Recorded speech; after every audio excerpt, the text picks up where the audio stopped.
Ukwenza utholile ke ukuthi kahlehle uVusi kanye ke nomkakhe they knew ukuthi ke wenziwa islima ke uNomalanga. Hello everyone, welcome back to Sunday Live Trend. Thank you so much for tuning in. I'm here to update you of what's going to happen on Sibongile and the Dlaminis from the 16th to the 18th of September 2024 on Monday. Kwenzo is devastated when he learns that almost everyone knew about Nomalanga's lies except him.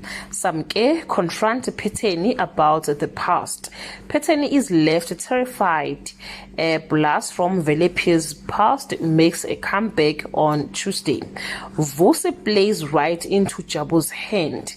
Jabu outlined his intention to sow discord within the family, the Dlamini family, and can't work with Sibongile anymore on Wednesday. Kwenzo reaches out to Sibongile but discovers that his brother may have betrayed him.